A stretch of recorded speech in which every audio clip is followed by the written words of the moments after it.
dimarahi sama istri. Karena tidak ada kata lain kecuali bagus, bagus dan hebat. Oh, saya akan mempengaruhi teman-teman saya.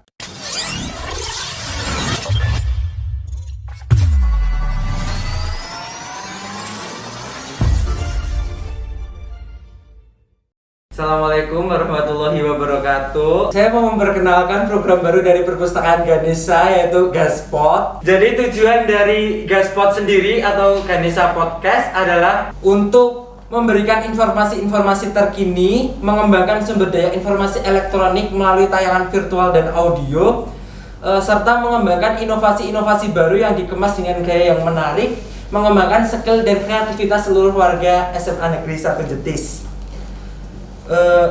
Saya Bang izin untuk tanya-tanya dulu ya Pak. Oh, boleh. Ini agak kepo. Gimana sih Pak Jamal dari sisi lain gitu Pak?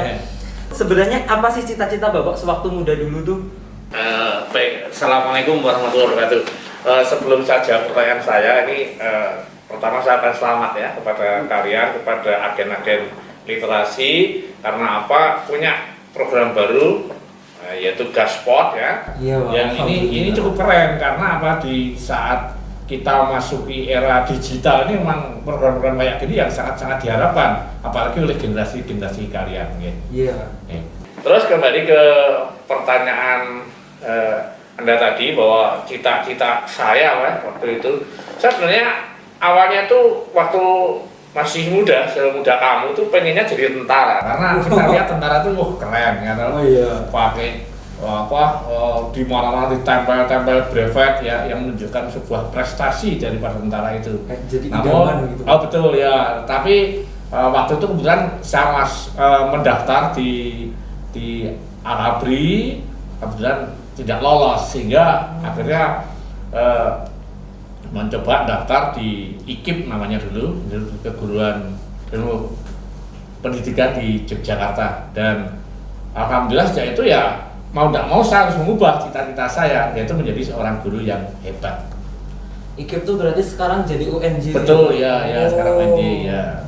Kapan Bapak pertama kali menjadi kepala sekolah? Jadi begini, pada tahun 88 saat saya mendaftar sebagai guru itu, saya ditempatkan oleh pemerintah itu di sekolah swasta namanya SMA Patria waktu itu, tahun 88. Kemudian tahun 2004 saya mengikuti seleksi calon kepala sekolah, kemudian lolos, kemudian diangkat oleh pemerintah sebagai kepala sekolah di SMA swasta, yaitu di SMA Patria. Namun pada tahun 2008 tugas saya selesai, kemudian saya pindah menjadi guru tapi di sekolah negeri. Saya pindah di SMA Sewon, kemudian di sana ada seleksi tingkat nasional kepala sekolah, saya ikuti, ternyata alhamdulillah lolos. Kemudian saya 2017 diangkat lagi sebagai kepala sekolah tapi di sekolah negeri, di SMA Negeri 1 Pajangan. Kemudian di akhir tahun 2020 saya ditugaskan di SMA Negeri 1 Jetis yang luar biasa hebat ini. Wow.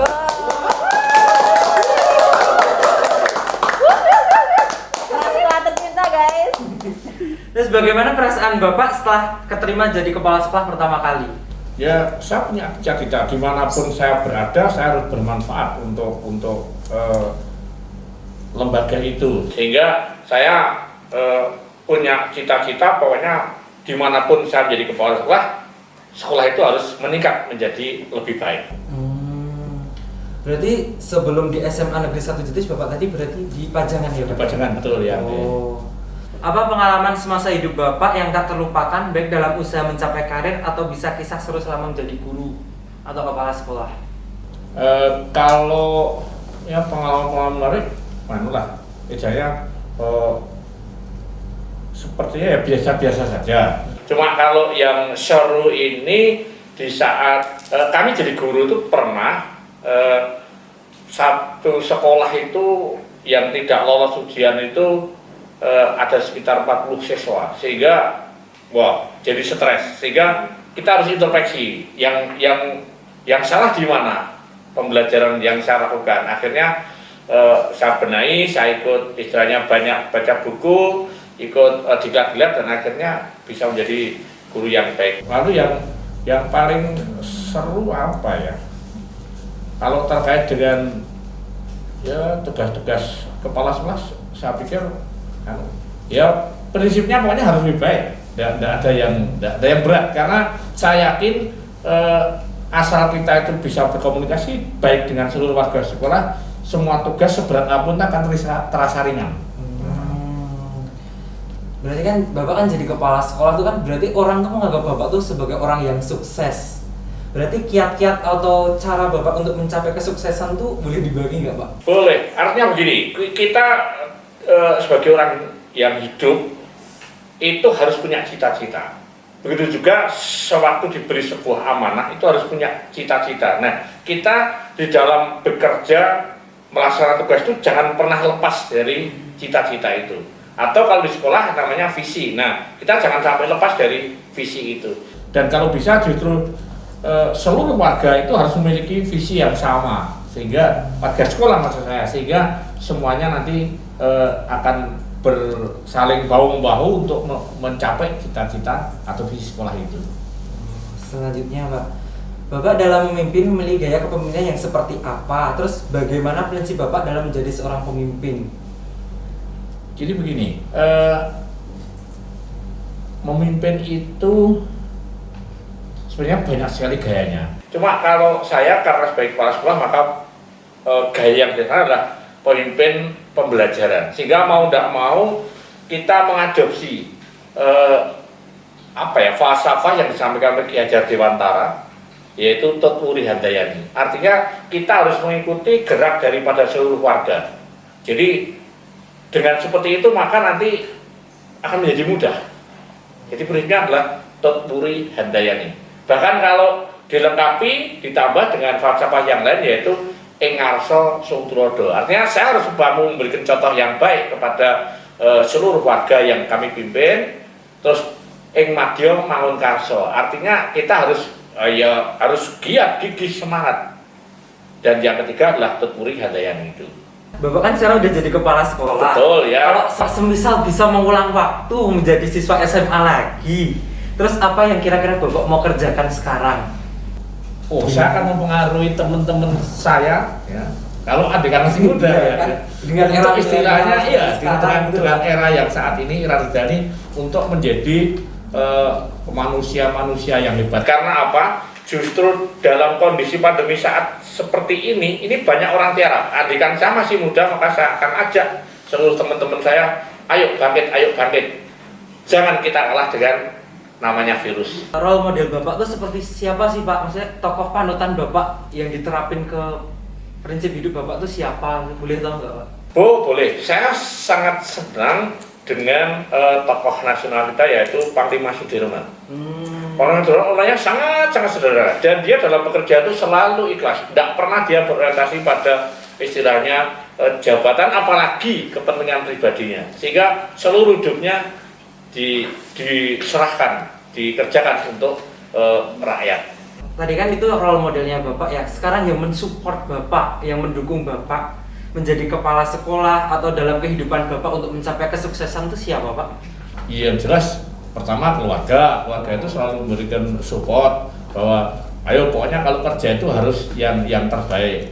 Dan kemudian kalau di sekolah ini teman-teman itu semuanya hebat, semuanya memberikan support kepada saya untuk istilahnya bersama-sama membangun sekolah ini.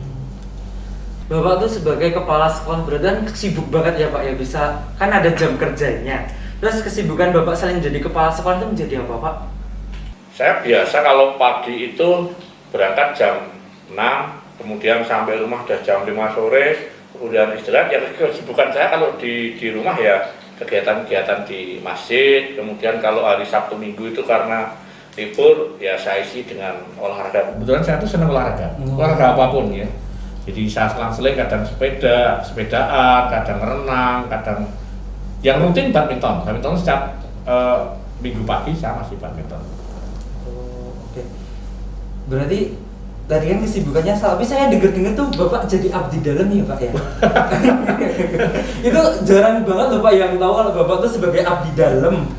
Kira-kira Bapak tuh sebagai abdi dalam tuh dari kapan, terus sejak kesultan yang ke-9 atau yang ke-10, terus di abdi dalam jadi apa, awal mulanya gimana, itu gimana Pak? Kan Bapak juga sebagai kepala sekolah kan sibuk kan ya Pak ya, saya sebagai siswa aja sibuk banget tuh kerjaan tugas daring, apalagi Bapak sebagai kepala sekolah.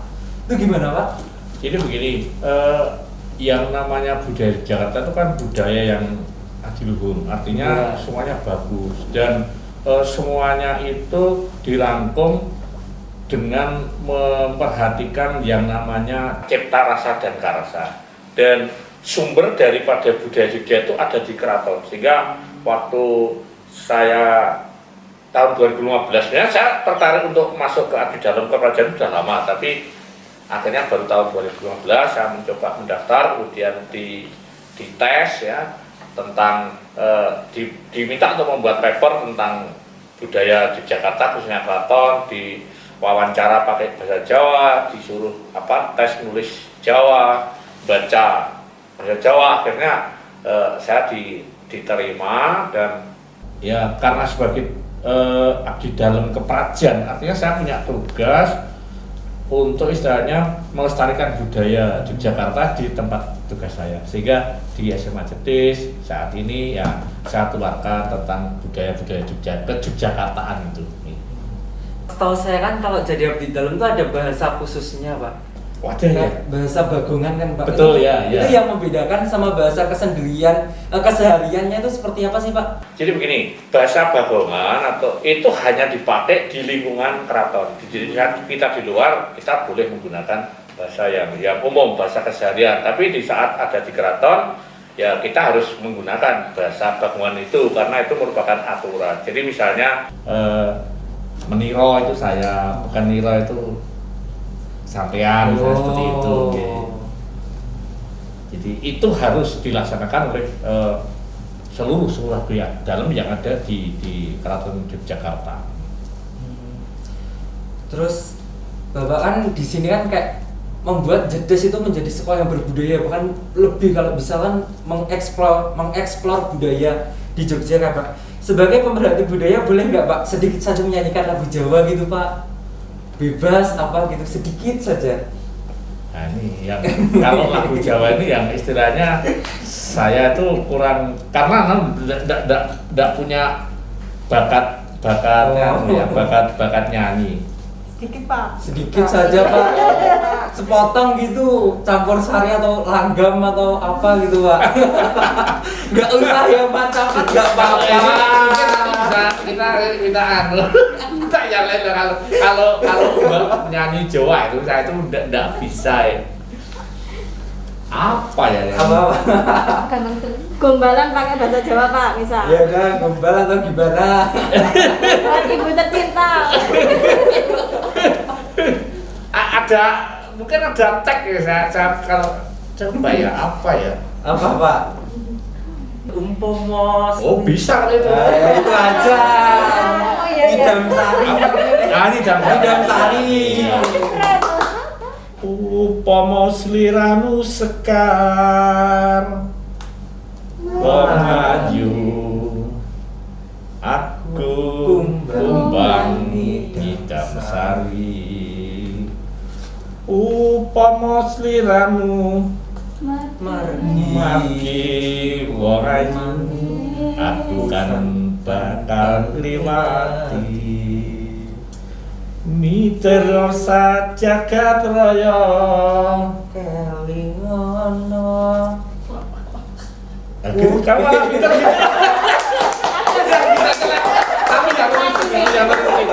Dikit lagi Bu, ini kelepek-kelepek ini di rumah ini.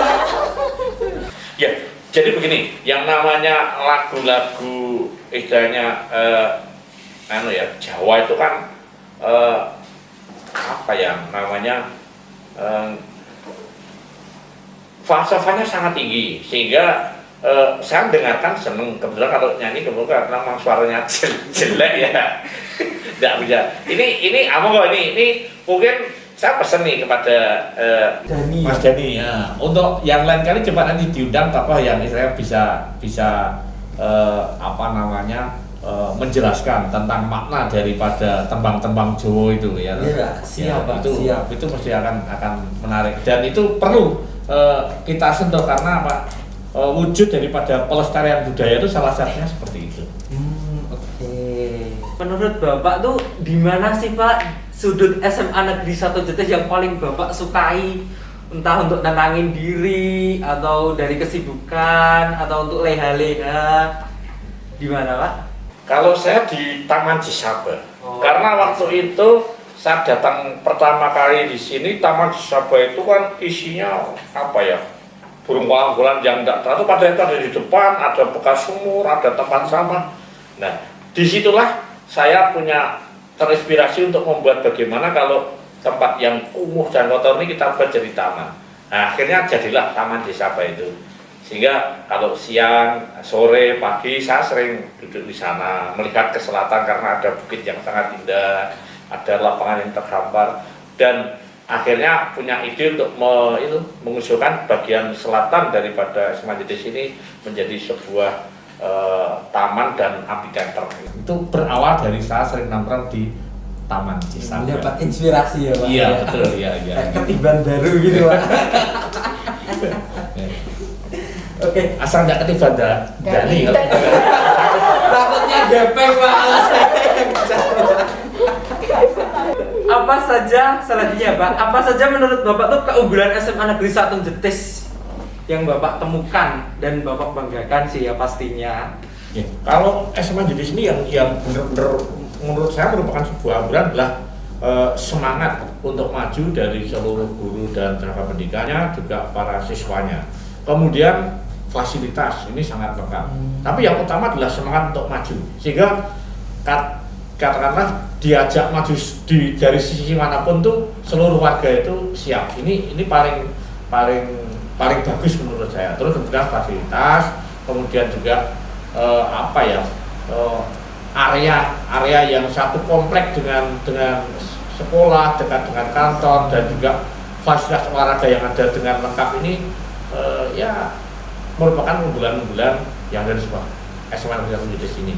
Sehingga sudah tepat sekali kalau yang harus selalu dikembangkan yaitu unggulan-unggulan seperti sekolah adiwiyata, seperti sekolah sehat, seperti sekolah berbasis budaya, sekolah berbasis TIK ini sudah sangat-sangat cocok ya.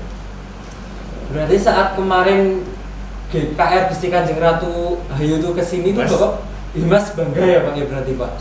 Ya bangga karena apa bisa menghadirkan satu seorang tokoh dari Jogja, yang kedua beliau juga anggota DPD Republik Indonesia ya, artinya kan senator dari Jogja. Kemudian beliau bisa tahu persis, ternyata SMA Jetis itu luar biasa. Luar Karena tidak ada kata lain kecuali bagus dan hebat dari beliau.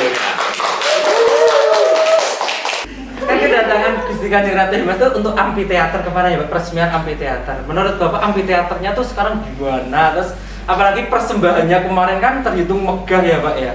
Betul. Ini saya bener-bener bangga sekali di saat anak-anak punya waktu 1 bulan untuk mencoba berlatih sendera tari, dan saat tampil itu luar biasa. Bahkan banyak sekali istilahnya orang yang istilahnya memberikan apa ya istilahnya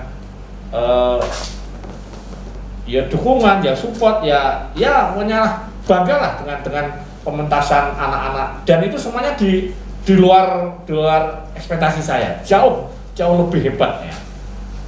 Nah, sehingga kedepannya mestinya nanti teman-teman yang ada di Jetis termasuk para siswa kalau bisa ada istilahnya agenda rutin tahunan untuk menggunakan amphitheater itu sampai. Bahkan informasi terakhir itu ada sebuah perguruan tinggi di Jogja ini yang mau membangun amphitheater seperti yang kita punya. Karena apa? Ini kan viral waktu itu karena masuk di Instagramnya Dinas Kebudayaan DIY gitu. Jadi SMA Negeri 1 jadi trendsetter gitu Pak? Betul, iya. Berarti pertunjukan kemarin ini kepo Pak, dari 1 sampai 100 berapa nilai Bapak untuk sendera tarinya? Saya menilai 90. Saya ikut bangga karena saya ada di situ. Dan memang menurut saya paling hebat kamu. Sampai sutradaranya juga bingung. Dia bangga sekali karena apa? Bener-bener ya di luar ekspektasinya dia. Mestinya hanya gini kok bisa tampil, wah, begitu hebat gitu. Alhamdulillah. Jadi, lah pas lah kalau dikatakan Jesaba itu sang juara. Pertanyaan selanjutnya, pesan untuk guru dan karyawan SMA Negeri 1 Jetis itu apa, Pak? Untuk teman-teman guru dan juga teman pendidikan, pesan saya jaga selalu kekompakan bahwa kita harus punya prinsip maju bersama, hebat semua. Artinya untuk guru dan karyawan tidak boleh istilahnya merasa ada yang paling hebat ya. Jadi semuanya hebat, tidak ada yang kurang hebat dia semua di sini. Seperti itu. Jadi kan untuk guru dan karyawan, kalau untuk siswa-siswanya tercinta, calon penerus bangsa itu gimana, Pak? Apalagi siswanya ya, Iya, siswanya ini juga jauh lebih hebat Ya, karena generasi emas kan Pak besok, Pak. Betul ya. Jadi anak-anak yang istilahnya memang memiliki berbagai macam bakat ini, saya minta untuk semuanya dikembangkan di sekolah ini. Karena apa? Fasilitas ada. Jadi bakat apapun kembangkan di sini. Insya Allah nanti kalau itu ditemui dengan baik, pasti akan membawa kesuksesan untuk anak-anak SMA Negeri Jetis. Kan tadi saya udah kepo banyak nih sama Bapak. Terus sekarang kita refreshing dulu gimana, Pak? Boleh. Kita main games ya, Pak? Waduh, ini mau ngerjain Enggak kok, Pak. Enggak kok. Oke. Oke, Pak. Pilih ya, Pak ya. Bapak lebih memilih menjadi guru atau menjadi kepala sekolah? Menjadi guru. Alasannya apa, Pak? Karena dulu setiap hari bisa ketemu dengan murid. Setelah pensiun, Bapak di rumah saja atau tetap beraktivitas? Harus beraktivitas karena orang pensiun seperti orang bersepeda. Saat kita itu berhenti ngayuhnya ya butuh. Maka harus berhenti. Selanjutnya, Bapak memilih olahraga Vespa atau bersepeda? Dua-duanya. Sepeda desa SMA Jogja. Salah satu, Pak. Salah satu. Bersepeda. Vespa. Oh, Vespa. Berarti bersepedanya cuma di SMA Negeri 1 Jetis saja. Kalau di rumah tetap Vespa. Untuk bidang olahraga tadi udah. Terus Bapak lebih milih goes atau bulu tangkis? Wes. Alasannya apa, Pak? Kalau butara itu suka habis main butara dimarahin sama istri. Karena udah tidak cocok untuk orang seusia 60 tahun. Untuk masalah makanan, Bapak memilih tongseng kambing atau sayur lodeh? Saya udah Kenapa, Pak? lebih sehat. Mengurangi kolesterol ya, Pak? Ya untuk orang tua lebih sehat. Bapak lebih memilih masakan rumah atau jajan di luar? Tidak pernah masak ya di rumah. Jadi jajan di luar. Masak di luar. Oke, dan selanjutnya, Bapak lebih suka ke sekolah pakai motor atau pakai mobil? Pakai mobil. Alasannya apa, Pak? Lebih aman. Biar nggak kehujanan gitu ya. Bukan, kalau nggak hujan ya lebih aman. Selanjutnya yang terakhir nih, Pak. Bapak lebih suka baca buku fiksi atau e-book? Buku fisik. Buku fisik atau e-book? Saat ini masih begitu. Kenapa, Pak? Karena ya saya lahir sudah zaman orde dulu ya, baru sehingga e-book ini merupakan sesuatu yang baru, sehingga barangkali lebih mantap saja.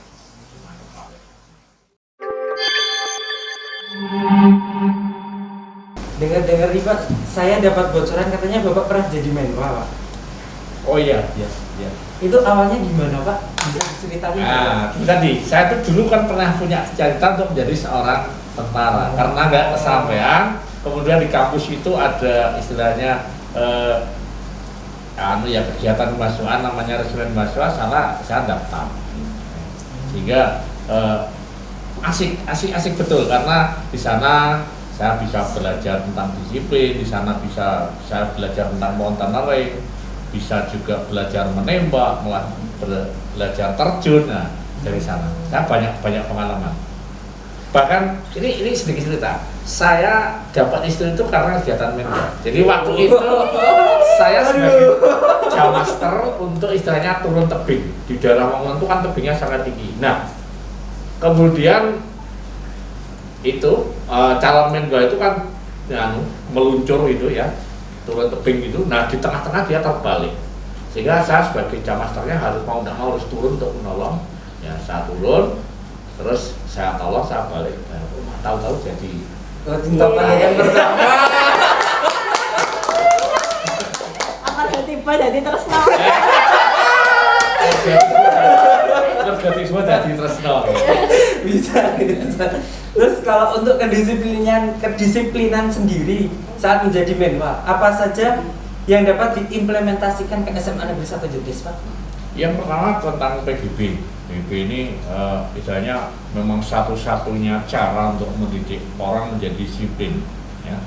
Karena apa, di dalam PGB ini selain diajari baris-baris, dia diajari bagaimana bersikap, bagaimana berbicara dengan orang yang lebih tua, dengan sesama, ini semuanya diatur. Nah, ini mestinya, dan ini cocok untuk anak-anak Jetis, karena anak-anak yang hebat ini nanti insya Allah dengan mengeterap, andikan kondisinya tidak pandemi, saya pasti akan memberikan support kepada anak-anak untuk belajar PGB yang bagus. Makanya kemarin waktu awal tahun pelajaran tuh anak-anak kelas 10 itu kita datangkan beberapa pelatih PGB. Tujuan salahnya adalah untuk menanamkan sikap disiplin pada anak-anak. Karena disiplin itu kunci untuk meraih sukses, itu disiplin. Tapi kemarin ada yang berbeda loh, Pak, sama angkatan saya. Di angkatan adik kelas tuh ada Beksan Wanoronya tuh, idenya dari mana atau dari siapa? Oh, itu dari ini apa sih, anak-anak yang dari anak-anak juga dari teman-teman yang istilahnya suka nari. Karena kan waktu itu ngetren ya, ada Beksan itu. Nah, sehingga sebagai siswa Jetis yang sekolahnya ini berbasis budaya, paling tidak mengenali dan menghargai karya seni yang berupa tari. Sehingga kita coba komunikasi dengan waktu itu guru ekstra, bagaimana kalau anak-anak diajarin nari yang paling mudah apa? Wah, kan aja pas mau Beksan Wanoro, kemudian diajarin itu. Oke, terima kasih Bapak atas waktunya. Oke, jadi kesimpulan yang dapat kita ambil adalah bahwa tidak semua yang kita inginkan itu dapat tercapai. Contohnya sendiri Bapak Kepala Sekolah tadi, Bapak Jamal, cita-citanya saat muda tadi ingin menjadi tentara, ternyata malah menjadi kepala sekolah. Tapi poin pentingnya yang dapat kita ambil adalah kita harus sama-sama atau untuk tujuan bersama, yaitu mengabdi kepada negara dan bangsa. Tambahan tadi ya Pak, pesan untuk Bapak Ibu Guru sangat menarik sekali bagi saya, yaitu maju bersama, hebat semua. Terima kasih untuk Bapak Jamal sudah menjadi narasumber. Semoga pengalaman Bapak menjadi motivasi untuk siswa-siswa SMA Negeri Jetis, apalagi sobat-sobat milenial juga ya Pak ya. Oke, jangan lupa nantikan episode berikutnya. BTW kalian boleh request siapa saja orang yang mau kita kepoin juga. Boleh silakan komen di bawah ini, dan jangan lupa like, subscribe, comment, and share. Dah, see you.